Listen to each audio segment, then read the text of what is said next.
Should I go? Let's give them just one more second. We've got the list rolling in real quick.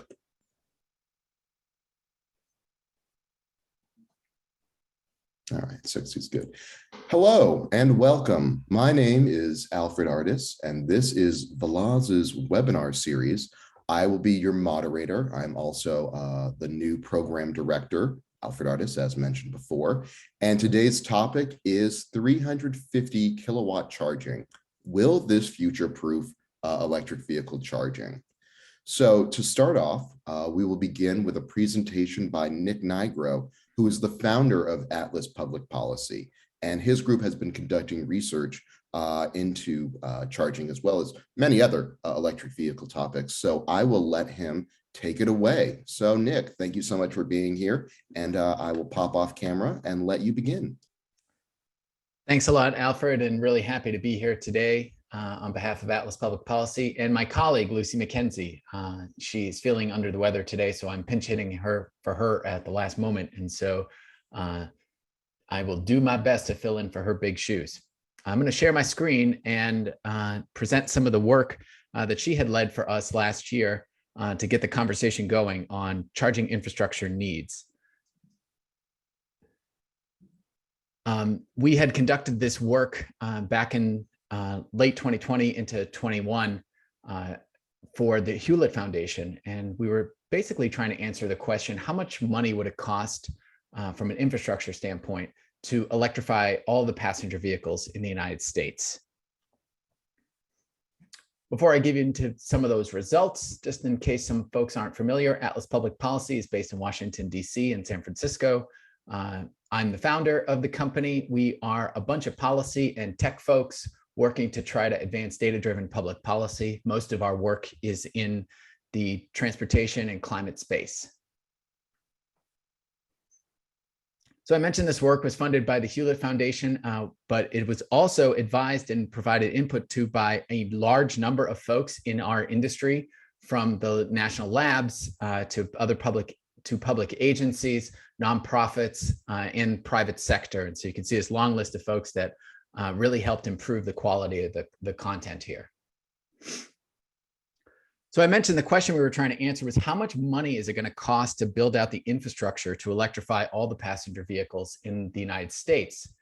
And if you look at it just from this decade standpoint, the answer is somewhere near $90 billion. The pie chart I'm showing you all breaks that down by the types of charging, whether it be high-powered fast charging in the public, charging at single-family homes, charging in multifamily units, or for private fleets and workplaces. And you can see that that public charging piece, $39 billion, is a big chunk, and that's the major focus of our conversation today.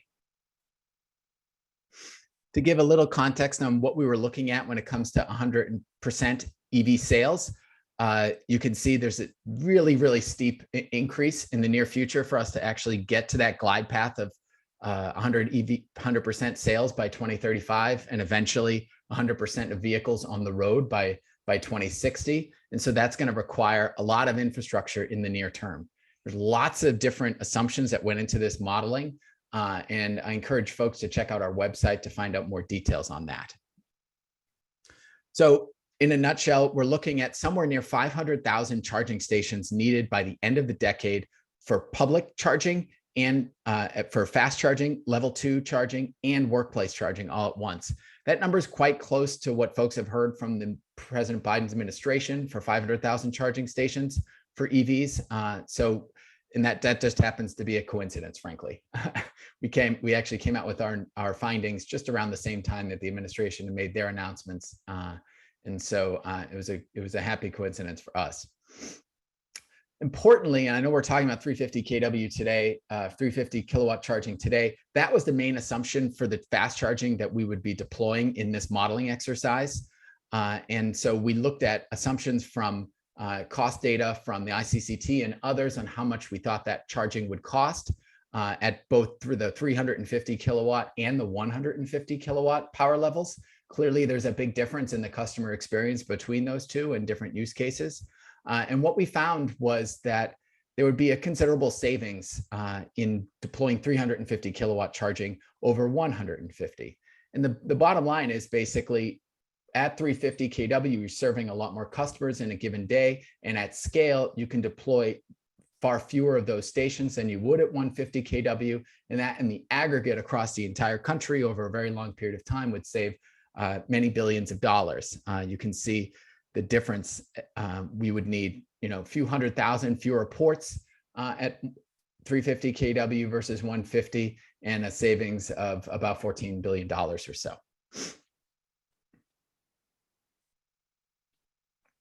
There's a rapid increase in order to get us there. And this is just an illustration of how much charging we'd be needing in one region of the country. The findings that are on our website illustrate that across all states. This was actually a state-based model. So we tried to use data at the state level and then roll it up to the national level.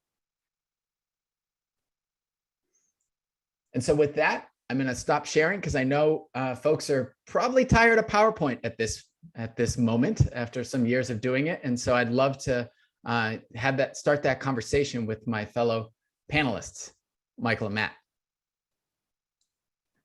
Well, hello, folks. Yes, let's get the conversation started with Michael and Matt Tubman. So great news, everyone. So joining Nick will be Matthew Nelson from Electrify America and Michael Tubman from Lucid Motors.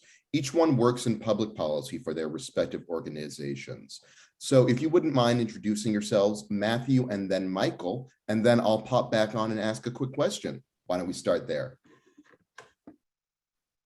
Certainly, I'm Matt Nelson. I'm Director of Government Affairs at Electrify America. Electrify America is a owner and operator of ultra-fast DC fast charging stations across 46 states in the US, with approximately 800 locations open today to the public. Fantastic. And Michael? Hi, I'm Michael Tubman. I'm the Director of Federal Affairs at Lucid Motors. Lucid is a new American manufacturer of electric vehicles. We're based in California with a factory in Arizona. We produce the Lucid Air sedan, which you can see behind me. It is an award-winning new all-electric vehicle that has a range of up to 520 miles on a single charge. So that means you could go from LA to San Francisco or DC to Boston on a single charge, in addition to having very fast charging capabilities and a high level of efficiency that I'm excited to talk more about today. Fantastic. Well, let's jump right in with our first question. To all three of you, is the market moving towards building more vehicles than it can accept a super fast charge of 350 kilowatts? This question is to all three, but why don't you start, Nick, and then Michael, and then after that, Matthew. Sure. And before I answer that question, I saw some questions come in on the chat about our assumptions around how much workplace charging you need. Just for clarification on how the modeling came together, we used the National Renewable Energy Lab's EVI Pro Lite tool for battery electric vehicles of a range of around 250 miles or so. And the kind of charging that got spit out of that tool was the kind of charging that we ended up building across the country. And so that, just to explain where that number came from, and there's greater details of that in the findings on our website.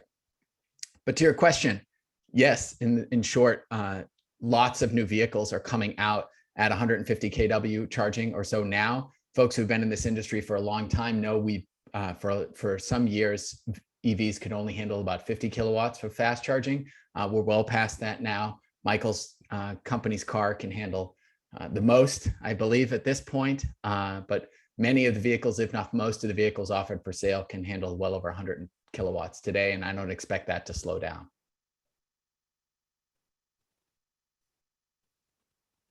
Yeah, thanks, Nick, for that intro.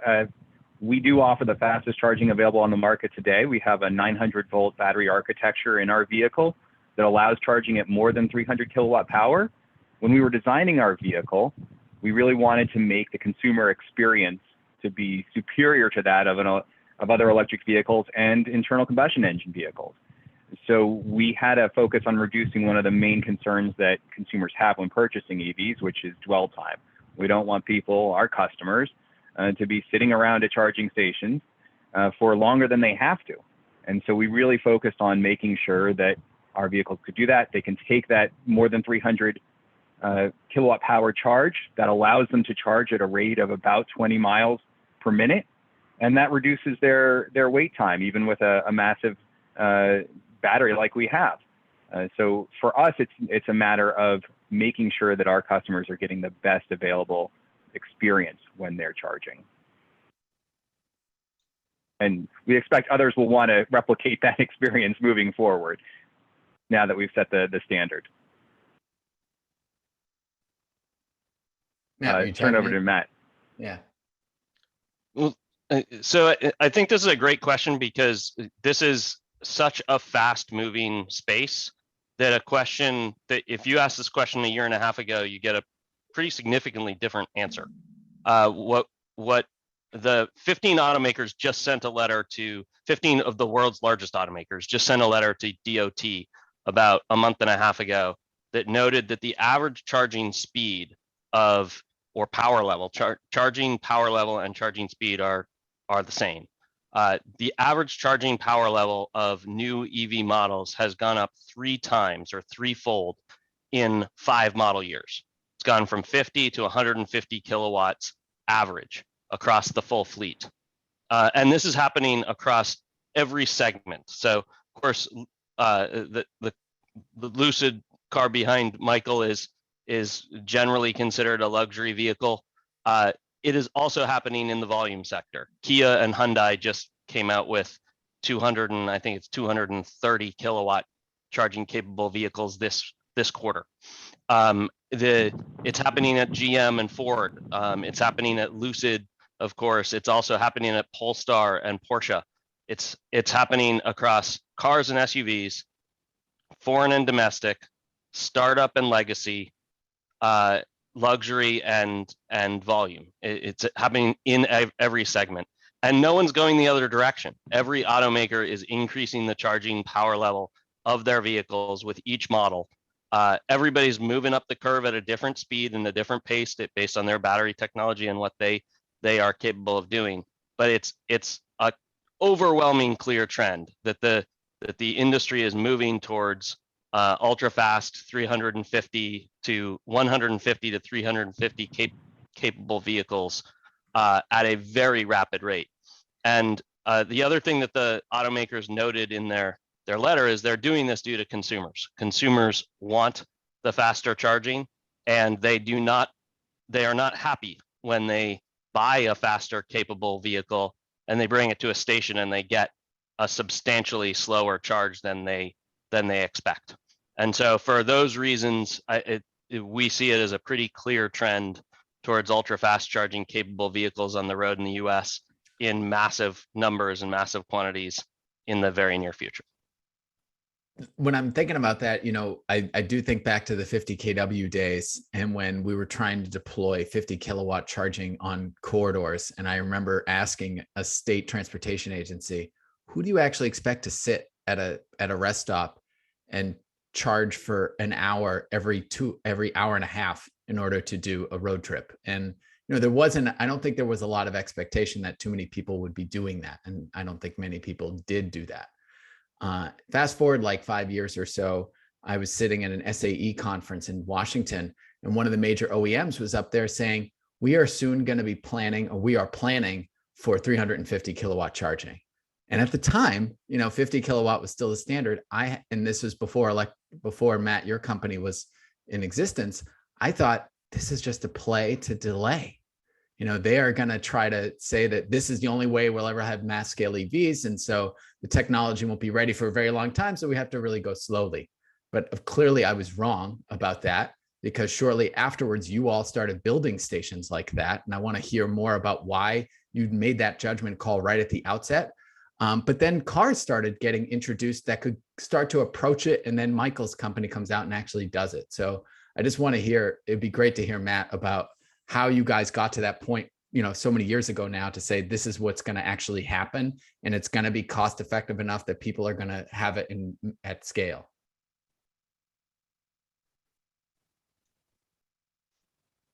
Well, Electrify America's decision was based on the recognition. So we started building 350 kilowatt capable charging stations we opened the first one in 2018.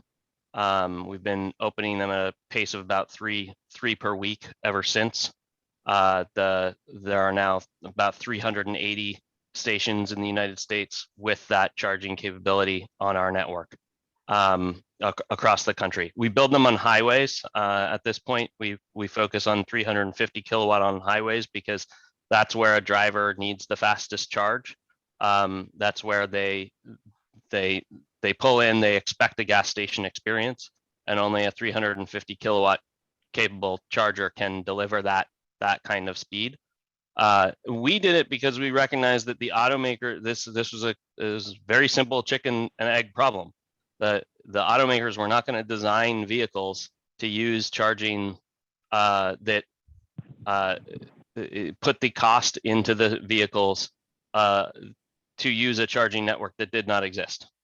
And so if we built, but on the flip side, if we built the charging network, the vehicles would be designed to use that network. And that was the bet that our founders and our visionary leaders back in 2017 made. And it appears, based on the trends of what the automakers are now doing, that was a correct estimate of how the automakers would respond. But what we didn't understand at that time in such a direct way is what Nick, your study has demonstrated, which is that this is the most cost-effective way to serve the public. We always knew it was what consumers would want, and we always knew that it's what OEMs would likely design. But what we didn't foresee is that when you consider the most cost-effective way to deploy capital, this is the most cost-effective option. We did learn that as we went, because we began seeing that we could we could build the nationwide network much more cost effectively by using faster technology. It allowed us to build smaller footprint stations, and there were some advantages to it, but it was not obvious from the jump. And I think it's not obvious to most folks. It's kind of it's almost a counterintuitive to realize that the most cost-effective technology option is the most expensive per unit option, which is ultra-fast 350 kilowatt charging. So that's the real innovation that we took from your study, that the federal government could save $13 billion by going with 350 kilowatt charging instead of 150 kilowatt, and that they could save $8.4 billion by going with larger footprint stations. Those are really compelling results. I mean, if you talk about the federal program, though, you have to put it in context. The federal government's guidance they released just a few days ago was around saying we are going to basically build a national network to try to connect the entire country together. And they laid out some requirements. They didn't actually say, I think they said 150 kW per site at the minimum. So they didn't actually go all the way to 350 right now. But at the end of the day, they are essentially building a network that's for the exact kind of use case that you discussed. Just like I need a gas station style user experience. There are, I still think, some user experiences where 350 isn't necessary. And that is just shopping trips of an hour or so. You don't necessarily need 350 because your car's going to be sitting there idle for a lot of that time while still plugged in. But that's one niche. I think for a lot of cases, we might want to talk about this too, multi-unit dwelling, folks who don't have reliable home charging. 350 is going to be essential because you're not going to expect a multi-unit dweller to go drive some place near their house, park for an hour, wait there, and then drive home. So having a gas station kind of experience for those folks probably makes sense too. Michael, could you chime in at all about how you feel, your drivers are going to be experiencing charging? I know they can go all the way up to 350, but like, what are your expectations? Well, I mean, I think there's two sides to it.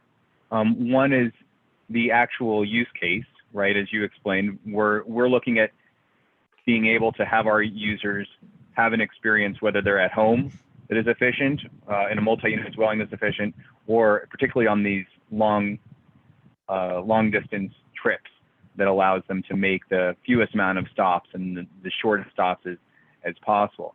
I think the data is not there yet on what the breakdown will be in the types of use cases that they experience, but we would like to see that high-powered experience available at all use cases. Not necessarily if you're in a single-family home, you don't need a 350 kilowatt power charger there. But if you do rely on public charging, you do need to have the fastest charging available. I think the other side of it is when our customers are looking to buy a vehicle, they maybe will think about the fact that they might think that they're going to travel on road trips all the time. People buy vehicles in an aspirational way. They imagine all the things they could do with their vehicle, and we certainly hope that they will. But they want to know that wherever they travel in the United States, they're going to have that 350 kilowatt experience. So I think that when we look at the regional differences and the different types of charging that are available in different parts of the country, whether urban or rural, or East Coast, West Coast, or Central, we need to make sure that customers, wherever they are in the United States, know that they're going to have that high-powered experience if they travel longer distances. And that's one of the things that we want to make sure is taken advantage of in this opportunity, is that we could have a national network that has these high standards, whatever state or area that you're in. Because our customers are looking where they can go. I will say, from my own personal experience, one of the challenges I face is nameplate capacity. And you've got a nameplate of a charger, it says something on it and the car can accept it, but then it doesn't get delivered, and that's a real issue, I think, with user experience when we talk about going beyond early adopters. A lot of the early folks, first 5% or so of adoption, these people love EVs. And so they're going to be okay with dealing with some unexpected experiences. But once we're in the 10, 15% adoption rate, which is where California already is, and Washington State and a few others are approaching that level, these people are just going to expect this experience to be better. And if it's not better, they're going to let people hear about it. And so I think there's some risk there in putting out infrastructure that doesn't actually meet the specs, essentially. Wonder, Matt, could you share a little bit about that from your experience, since you guys have been the ones who are putting out the highest powered stuff? How do you make sure that it's actually delivering what it says on the box? Well, our view is that charging for EVs to go mainstream, the precondition is three things. Ultra fast, 350 and 150 kilowatt charging is precondition number one. Non-proprietary is precondition number two. People are used to going to a gas station. They don't ever have to think through whether the gas at Shell, it works with the car they're driving versus the different gas at Exxon. It's all the same gas, just like it's all the same electricity, but without non-proprietary charging standards, we end up with different plugs. So people are used to a single plug in the US and really everywhere. And then the third major criteria is reliability. We think that the customer experience should be reliable enough that consumers do not think about it.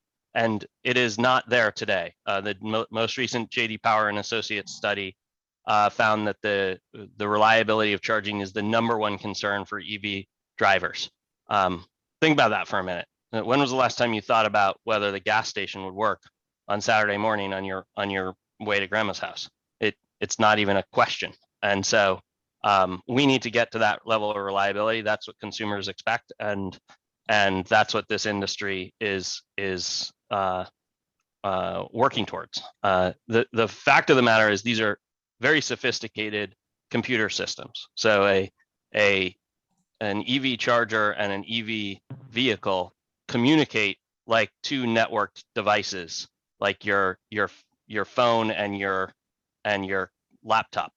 And the expectation of the consumer is that is a very simple communication. The reality is that is a very complex communication. Our network uses the CCS platform, which is used by 31 different automakers. So our stations have to talk to 31 different brands of vehicle, and that's a very complex problem. But we're committed to making it as reliable as the customer expects. Our network just won what's known as the Best in Test award for the second year in a row. So it's some indication that we are making progress in that direction. That according to objective third-party analysis, we are doing well in that category. There are some technical specs to what you're describing that are important. When you talk about 350 kilowatt charging, it's important that there be, and 150, it's important that the amperage be sufficient to meet all of the vehicles on the market. So you can have a situation where, especially in the 150 category, the amperage is too low. And so there are certain models of vehicles that won't be able to get 150 kilowatts because they are built on a high amperage platform. And then there are models like Michael's that are built on a high voltage platform. And those you need to design the stations with enough both amperage and voltage to provide the charging experience that the customer expects. That's inside that. This is probably not the right audience for but if anybody is an electrical engineer and is interested by what I just said, please let us know. We're happy to explain that in greater detail. We actually have a whole spec sheet on this to help folks figure out how to make sure that their charging stations actually serve the customers when they show up. Well, that actually brings up an excellent question. Sorry to jump in here, folks. But this is a question that folks have had. Are consumers aware of any of the differences here? We're all talking amongst ourselves and we all fully understand what's going on. But when it comes to the consumer, do they know what 350 kilowatt charging is? Do they know what 150 is? When they go up to a box near a Safeway or a Whole Foods that supposedly is going to put electricity into their car, what are they getting out of the consumer experience? And so my question is very simply, will charging be a part of the car buying experience? Will we need to educate consumers about how to fuel their vehicle? And will consumers be interested in learning about how to fuel their vehicles when they already know how to fuel a gas-powered car? They simply drive into their closest gas station and plug in. So can we address that from the automaker side as well as the EVSP provider side? Just a little bit of information about what the consumer will see once we get to these higher level charging powers. Sure, maybe I'll start, and I can say that absolutely the charging part of the equation is very important in consumer education and in how we make our sales of our vehicles. When you enter a studio, we have a direct-to-consumer sales model, so you can go to our studios in a mall or shopping or retail center to purchase a vehicle. One of the things that our sales associates have to do right off the bat is explain how you charge the vehicle, and they have to go through the process of explaining the different scenarios in which you might make that charge. People who are new to the EV industry, which many of the people that are just walking through our stores are caught by the car, but they don't quite understand the process of the charging experience. So we need to educate them about home chargers, about public chargers, about the speed levels of charging. And for us, it's a real advantage because we can explain the reduced dwell times and the range confidence that our drivers have. But it is still something that you need to talk to new EV drivers about. And one of the ways that we've tried to instill that confidence is with a partnership with Electrify America. Our purchasers also get several years of Electrify America charging as part of the purchase experience. So they go into their car buying knowing that they're going to have that high-powered charging available to them. And they go in with information about the network and what that might mean for them when they're on the road. Yeah, I have to think that one of the challenges of public charging is for folks who have reliable access to home charging, they're using public charging very infrequently. You know, they don't rely on it every day. So the home charging experience is something that's probably straightforward for them because there's no transaction. Essentially, it's just plugging it into the wall, which is, you know, quite familiar, I think, for most people. I think the public charging thing is challenging for what you were saying, Matt. You know, the fact that you're one vendor, you have to address many, many different vehicles, and it's not fuel, it's electronics. And so there's communication.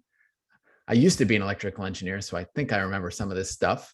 And it's comms, and and you have to validate that. And you're outside and it's freezing or it's raining. And so you have a lot of potential opportunities for liability issues around those electronics. And so I can imagine that being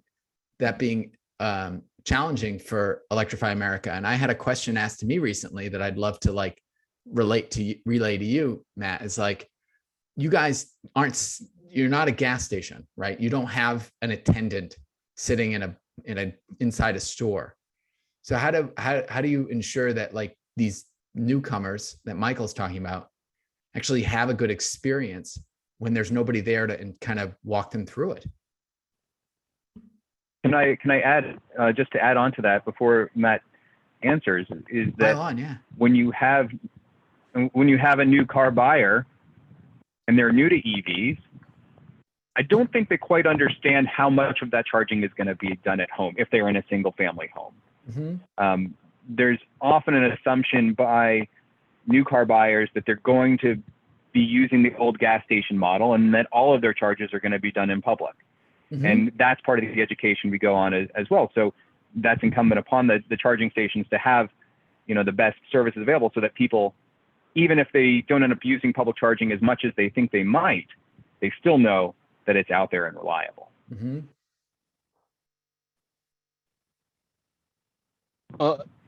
I'll say just a couple quick things here. Of course, how to sell cars is really Michael's business, not ours.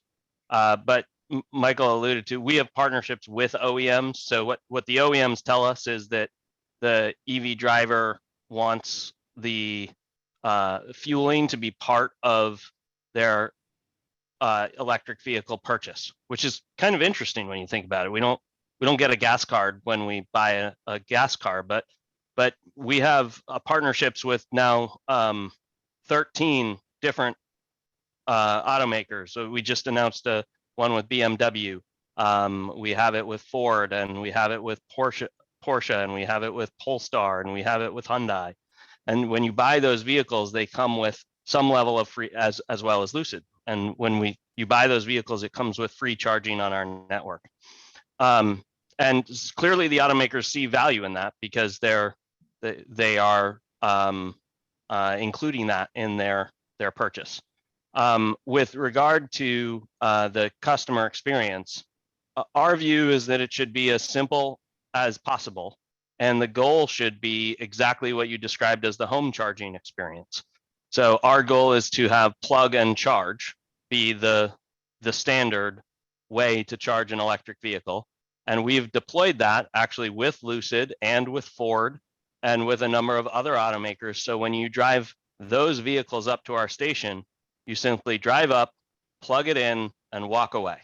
It doesn't require any credit card coming out of your wallet, any phone app, anything else. That requires sophisticated communications under the ISO 15118 non-proprietary standard, and we believe in non-proprietary standards. So any automaker and any charging company could set this up.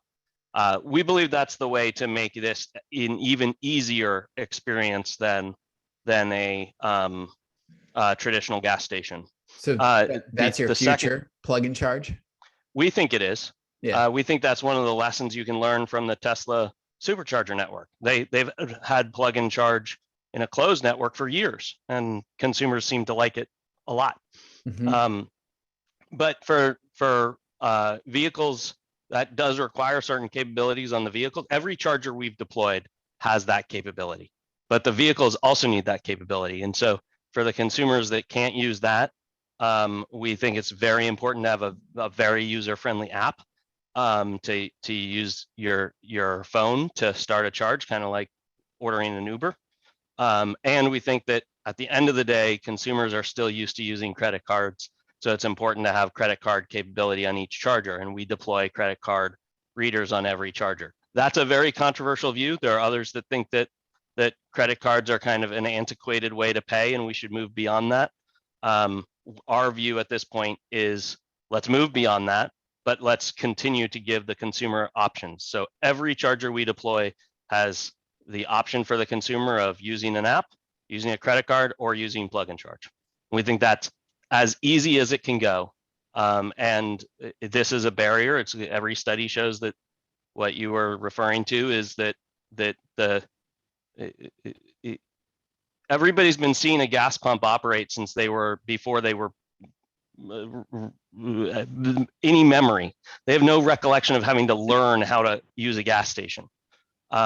But these are now learned behaviors. And so we have to make them as easy as possible. And from our perspective, that is to make them as familiar and as simple as possible. And so that's our approach.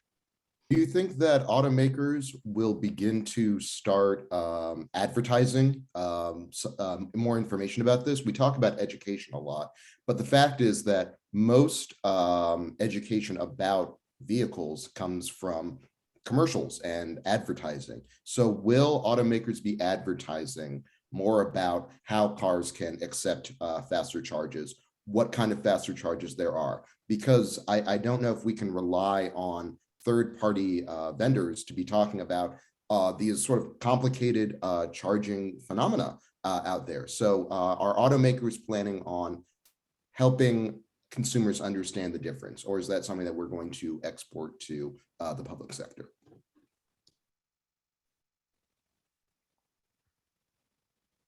As I alluded to, maybe I'll start, but when you go into one of our showrooms and talk to a sales associate, education about the charging experience is definitely a top priority, and we do have to do that. I can't really comment about our future advertising approaches, but when you read reviews that are already published of our vehicles, the charging aspect is always an important part of the review, and whether it's a trade publication or a mainstream review like the New York Times or Detroit Free Press talks about when they talk about EV technology and our vehicles' performance capabilities. So I think it is already being integrated into the way people are talking about EVs in a broader way, and part of that education that the media is already doing. So you can always do more.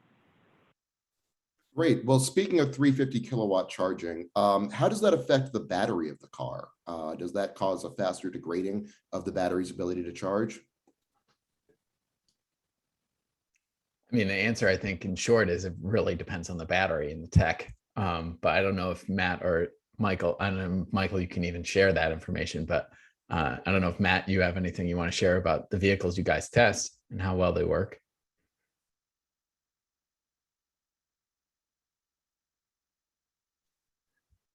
Well, that's a question for an OEM.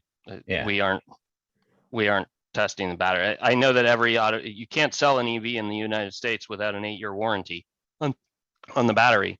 So the vehicle itself controls the power level. So if an automaker is concerned about the degradation of the battery at 350, they design a car that asks for less power, and they design a vehicle that asks for as much power as they can take to meet their consumer expectations without causing a long-term liability for themselves that they would have to replace all their batteries over an 8-year period of time. So that's, I think, why you see every automaker on a different spot on the curve. but they're all moving up that curve towards 350. And clearly the technology exists to accommodate 350 with the right chemistry and the right decisions in battery design. That clearly that those two facts, that they have to warranty the battery and that they are allowing the batteries to take 200 plus kilowatts, suggests that they are confident in the battery longevity. I don't know, Michael, you have anything to add to that? I don't really. That's a really good description of how things work across the industry. Wondering if we could get back to, the big opportunity here that came out of Washington recently with the passage of the bipartisan infrastructure law. It's $5 billion of dedicated funds for primarily fast charging. If you read the guidance, that's really what they're aiming this money for. And then there's $2.5 billion of discretionary funds, which will also likely be a lot of fast charging. It appears. And so I guess I wonder if we could talk a little bit about what success needs to look like. The federal government said essentially you need to have some number of stations at each site. They have to be spaced a certain amount of miles apart to ensure redundancy and access and that sort of thing.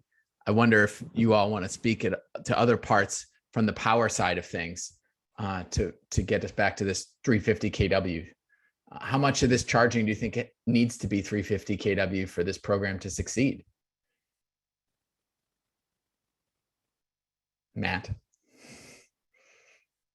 Well, so I think that the two things that the guidance said, first of all, they said guidance is a floor. States can always go beyond it, but the floor that they set for what counts as a charging station that even counts as a highway corridor charging station is that it must be at least 4 chargers, each with at least 150 kilowatts of dedicated power on the CCS non-proprietary standard, and that the total station has 600 kilowatts minimum of power. And then they talked about in pretty clear detail about the importance of future-proofing those stations to make sure that they either have or can accommodate 350 kilowatt charging in the future.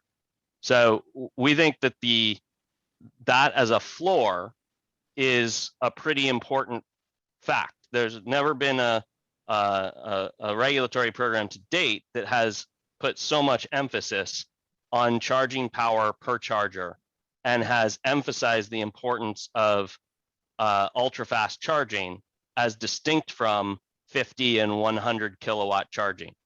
So this is, from an industry perspective, this is, and from an automaker perspective, they did exactly what the automakers asked for in their letter, which is that they asked for CCS, they asked for a 150 kilowatt floor with a clear preference to 350 kilowatt.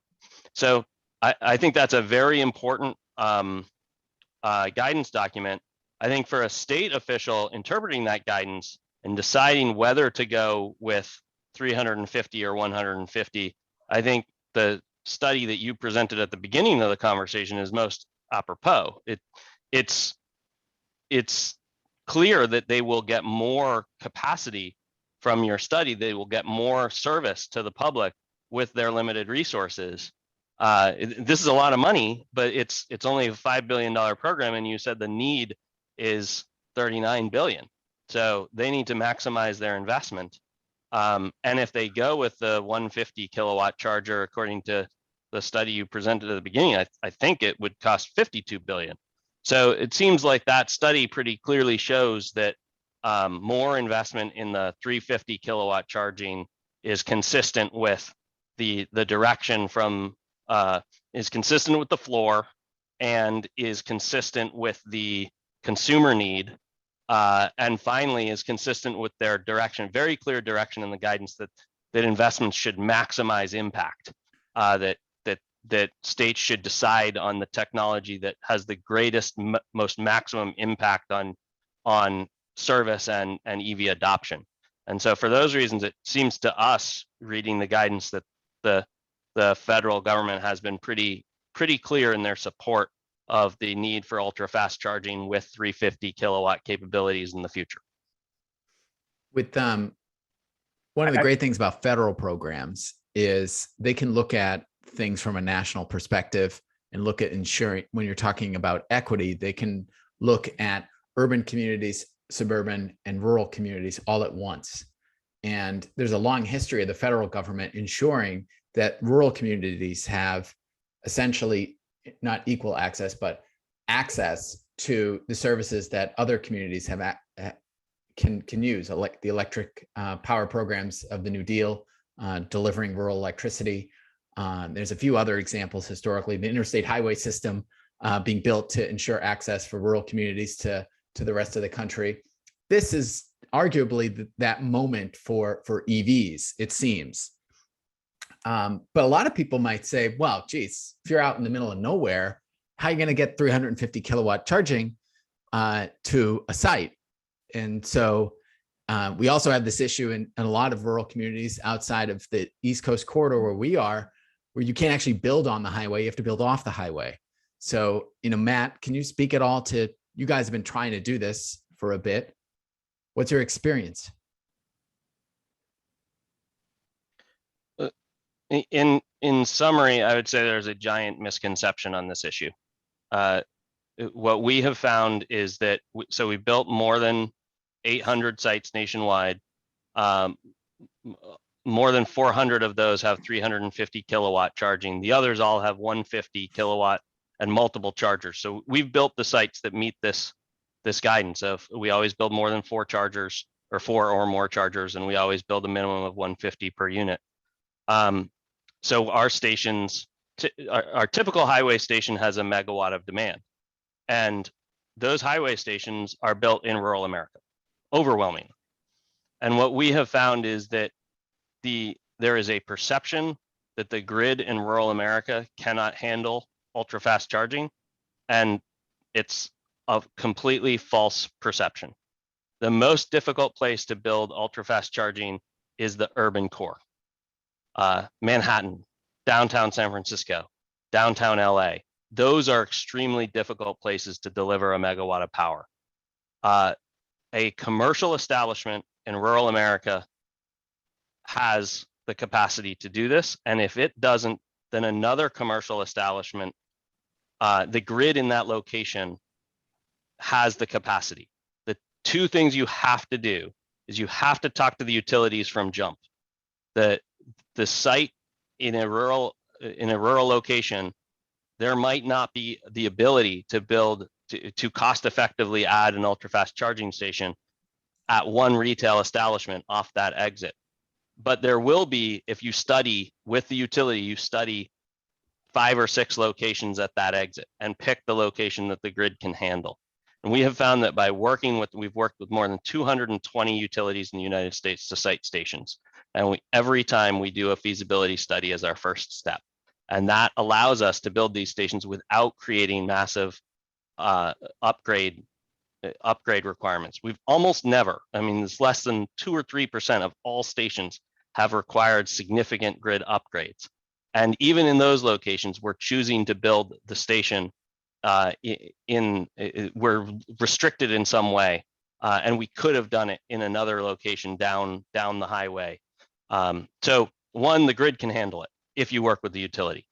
2, the way to ensure that the grid can handle it is to actually build in the community, in rural communities. So if you try to build at a rest stop, for example, the rest stops almost never will have the power capacity. But if you build at the local grocery store, the grocery store is a commercial establishment. The grid has already been built to serve that commercial establishment, and it's much more cost effective from a utility perspective. So rural America, we have 2 messages. 1, you can do it if you work with the utility from jump. And 2, the best way to do it is to build stations in the community at local retail establishments that serve both the traveler driving through and serve the local residents, because there will be a station at their grocery store or a station at their local shopping center, and it will serve both audiences at the same time. What's interesting about the 350 kW experience is, it's, a gas fill up is 5 minutes. So people just sit in their car, whatever. 350 kW could be 15 minutes, something like that. Might be 10 minutes, whatever. It's longer. So clearly the people just might not want to sit in their car.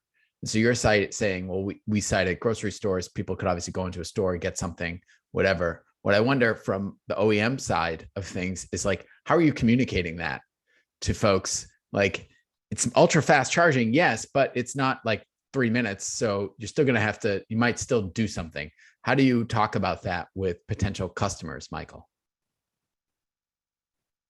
I mean, I think it's all part of the general education experience. You have to get people to understand the different types of charging that are available, the different places that you might charge, whether it's home, work, or in public, and what that might mean for the types of power levels and speeds. It's hard to pin a number on exactly how long it's going to take you to charge your vehicle, because a lot of other factors are at play. Just like some people prefer to always charge their vehicle or refuel their gas vehicle when it's half empty, like my mother, and other people want it to run on fumes. And when you're looking at an electric vehicle charge, it matters whether you're at 0% charge, you're at 10% charge, you're at 50% charge as to how fast the rest of your charging experience is going to be. Some of that gets really into the details, and you have to be more interested in the electric vehicle experience and maybe a long-time owner before you start to really think about those things. So we really start, a lot of it's at the basic level of information about where you can get the vehicle charged and the highest powers that are available. But I think when the state governments are looking at the opportunities for where to put these chargers and what power levels to put these chargers on it, they need to put themselves in that customer mindset as well. It's not just about the infrastructure side of the equation. We do love the infrastructure that's out there, but really that infrastructure is to service the end users who are driving the electric vehicles. And wherever they are, those vehicle owners are going to be using cars that are increasingly able to take high-powered charging. And so whether you're in a rural area, you're in a state that has a long-established EV market, or a state that's new and really has a low penetration of electric vehicles, the cars that are coming out now, as Matt alluded to earlier, are the ones that are being announced are having more and more capability to take high power charge. So the investments now need to be able to be future-proofed for the consumers of those rural areas, the urban areas, center of the country, and the coast to be able to take what's coming, because we want the consumers for our cars, as well as all the others in the industry, to be able to look out at what the state governments have made of these investments and see that it can take them to where they want to go with the least amount of dwell time as possible and offer the best consumer experience.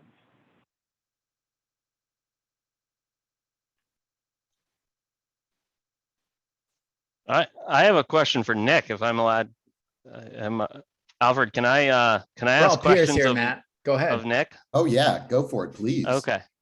Well, Nick, you came out with this study and you talked about it at the beginning, which to us was very groundbreaking in April. Thank you to Lucy. And your name's on it too. Yeah. And you came out with this study with a very important result. What has the reaction? What have you learned since you published this? How is it being received? And do you think that the core message that for the first time, to us, that the innovative thing was for the first time you looked at the relative cost effectiveness of different technologies? Does that question, is it resonating with officials in government who are trying to figure out how to best allocate public dollars? And is it having the effect that you expected, or not so much? Ultimately, these kind of studies are about trying to give people understandings on orders of magnitude of what things might cost in order to complete this transition. And what we were trying to do there was do that at the state level so that policymakers have some idea of how much scale they need to build in order to get to the mass market. What's interesting about it is, when you're talking about especially public charging, you're talking about delivering energy. And the higher power you deliver, as Michael's talking about, the more vehicles you can service. And so there's a clear consumer benefit to faster power charging. But when you look at it in the aggregate, not one site, of course, one site, it's going to be cheaper to deploy a 50 kW station than it would be a 350. You're looking at it from a societal perspective, a market perspective, as we were. That's when you start to see scale economies of using higher power charging. And I think there was a benefit of us doing that exercise to get those numbers out there. And for sure, Lucy can't count on two hands how many different groups have asked her to share our findings, because it's important for the policy making, this particularly right now in this decade, as we plan for what the 2020s are going to look like in the United States. We have to be building this infrastructure now if we're going to actually accelerate that transition and achieve the goals of California, New York, the administration, everybody. And getting that number in your head of $39 billion worth of fast charging, that's very valuable information for people. And I think it has helped move the conversation more towards the future proofing and the higher power charging that we're talking about, and the guidance that came out of US DOT and the Joint Office is the latest evidence of that. One of the things that's getting a lot of attention is how to serve MUD, the multi-unit dwelling, folks that live in condos and apartments. NREL just came out with this study that says that half of all cars in the US don't actually have access to power at night. What have you guys, did you think through that question, or have you thought through that question since, about how are we going to solve for, in the early adopter phase, it doesn't matter because the 5% of people that are getting electric cars have a way to charge at night. But if we want to get to 100% ZEV, it seems like this question becomes really important. Have you guys done any thinking on what's the most cost-effective way to serve that population? The study NREL did was a survey. I got to be a peer reviewer of it. And there are, depending on how you looked at the analysis, you're right that upwards of half of the people who might buy EVs or who would buy EVs don't think they would have home charging. That's a huge number. And that was actually the number we used in our study, just to get a good basis for understanding, what are we talking about here for how many people need public charging. And so I think there is a role for public fast charging, in particular for the folks who don't have garages or street parkers, et cetera. The challenge we face as policymakers is, if they're going to do public fast charging, we have to make sure that it's actually cost competitive. That's a big issue in my opinion, with fast charging, delivering that for multi-unit dwelling from an equity standpoint and just a competitiveness standpoint with gasoline. Right now, fast charging is much more expensive than home charging. And so we have to figure out a way to make that competitive in order to make that a real solid alternative to trying to get plugs all over the streets. Well, perfect stuff, folks. I really appreciate the conversation that we've had here. And this was incredibly eye-opening conversation, I think, for a lot of folks, myself included. So I really appreciate each of you, Nick Nigro of Atlas Policy, Matthew Nelson of Electrify America, and Michael Tubman of Lucid Motors. Thank you so much for your time. So what I'm going to do now is let you go. Please feel free to turn off your cameras and your microphones. And I'm going to quickly give a heads up to folks about our upcoming programming. So great news, folks. If you enjoyed what we did today, we have even more to offer. So let's just back up real quick, and I will tell you a little bit about this organization, and then tell you about our great new upcoming summit on March 9th. So, sorry, is this my screen? Well, it should be. There we are. So good stuff for folks. We have a lot of upcoming stuff, including our consumers, dealers, and incentives program. So on March 9th, we will have a virtual summit where we will discuss consumers, dealers, and incentives. What do consumers want out of electric vehicles? How are dealers making it easier for consumers to buy electric vehicles? And how can dealers make it easier for consumers to buy electric vehicles in the cases where there might be some bottlenecks and challenges? And of course, incentives. As everyone here knows, there are many ways to save money on buying an electric vehicle by reducing its upfront costs with tax credits, rebates, etc. Sometimes charging credits. The process can be a little complicated, and I think it's time that we as an EV ecosystem discuss how to improve incentives to make them easier for consumers to understand, easier for dealers to work with, and easier overall to get butts in seats. That's what we want to do, and that's what's the most important thing. So we will be discussing all three of those topics at our big summit series, which will be a 3-hour long event starting at 9, 2 hours and 45 minutes, starting at 9, ending at 11:45. And so I recommend you all sign up for that. It's going to be quite exciting. Otherwise, just to quickly wrap things up, for those who don't know, Veloz is a 40-member nonprofit that connects private and public sector organizations to accelerate and communicate the value of transportation electrification for all. And we are known for our industry thought leadership as Veloz and our consumer education campaign website, electricforall.org. If you enjoyed this webinar, guess what? We also have some upcoming webinars. So on April 14th, we will be ensuring reliability in public EV charging as a webinar. What can we do to ensure reliability? Uptime is one of those great words that'll be used a lot during that one. On June 8th, we will be discussing apartments and condos, which were brought up today. They will be creating accessible charging for apartments and condos. What will it take? Another webinar will be vehicle to grid integration. I saw folks had some questions about that. And we will be talking about improving grid stability, lowering fleet costs, and more.